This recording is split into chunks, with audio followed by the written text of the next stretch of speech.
Alright guys, pauwi na tayo. At ayan, wala nang baha dito. So ayun mga kasabat, update ko lang kayo dito sa gulong natin. So yung gulong ko sumabog nung nakaraan. Bali nang bumiyahe tayo pabalik, di ba, nang pabalik, kinabukasan may pasok nun, ang lakas ng ulan. Then ang nangyari nito, pasok ako ng time na yun mga kasabat. Ang nangyari nito,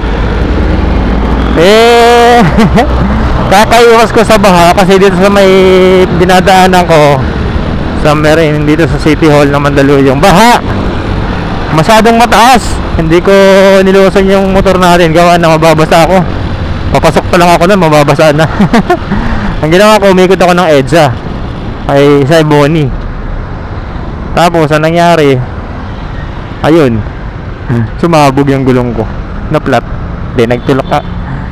So tinulak ko yun hanggang papasok. Siguro mga 1 oras mahigit nakakalipas. Wala talaga kaya. Mabigat yung traffic dito Ang nangyari, yun na nga. Ang nangyari is nagpalit na tayo ng bagong gulong. And ang ganda ng gamitin ng natin. Ang ganda talaga pag bago yung gulong.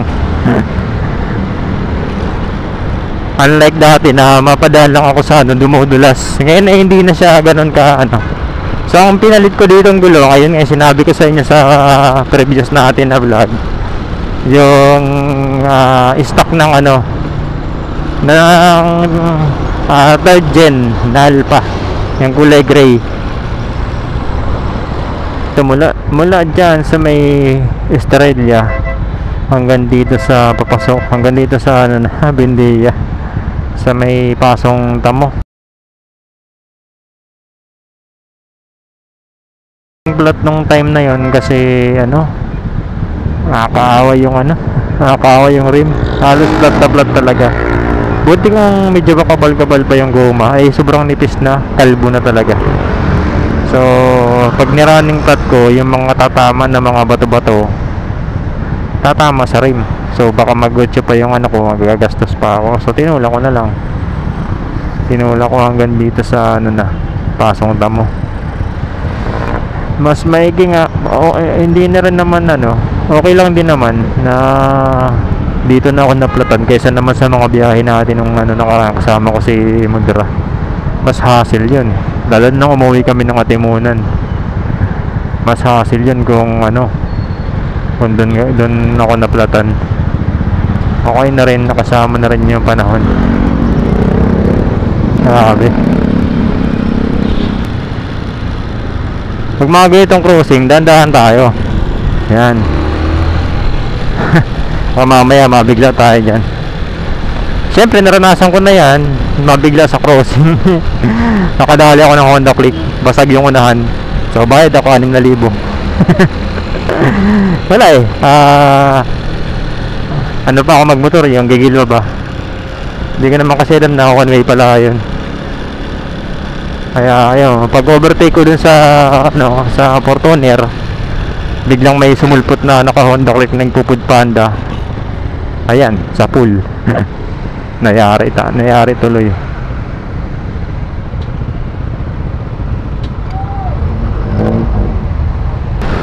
Sarap mag-ride ngayon. Maganda yung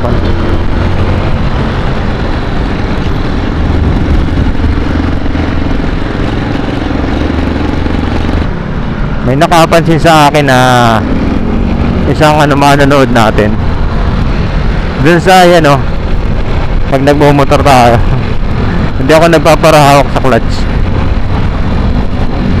Tinago ko kasi preno yung yung clutch natin mga kasabwat.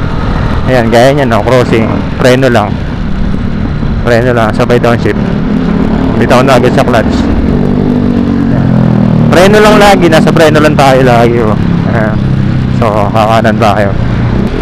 Pag matagal ka na nagmumotor, marami kang matutuklasan. Lalo sa manual na motor, marami kang matutuklasan dyan. Pag matagal-tagal ka na gumagamit ng motorsiklo mo, bukod sa nakakabisado mo, marami kang madidiscover sa pag ano, gaya niya, no. Sa mga alanganin, dati nung hindi pa ako bagabag, basta alanganin, hawak agad ako sa clutch. Pag alanganin, huwag na kayong hawak sa clutch. Hayaan nyo na siya mag slow down, eh, no, ganyan. Preno lang, downshift. Oh, di ba? Tapos kakanan tayo, di ba? Kasi signal tayo, ganyan lang, oh.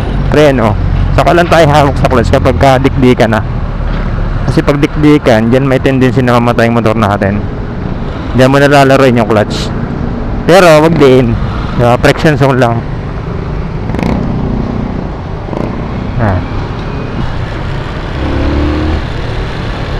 Bike lane tayo. Nagkiraan lang tayo sa bike lane. Hindi naman bawal dito, eh. Hindi naman tayo nagbababad dyan. Basta makasingit lang tayo. Diba? Siyempre, ang lit-lit na ka ng daan dito, diba? Bagay may hindi ka pa ano sa bike lane, eh. Sides, oo, malawak sides, eh. Talagang ano. Pero pag sa mga ganito, makiano na lang tayo. Makidaan na lang tayo. Pero pag may bike, paunahin, diba?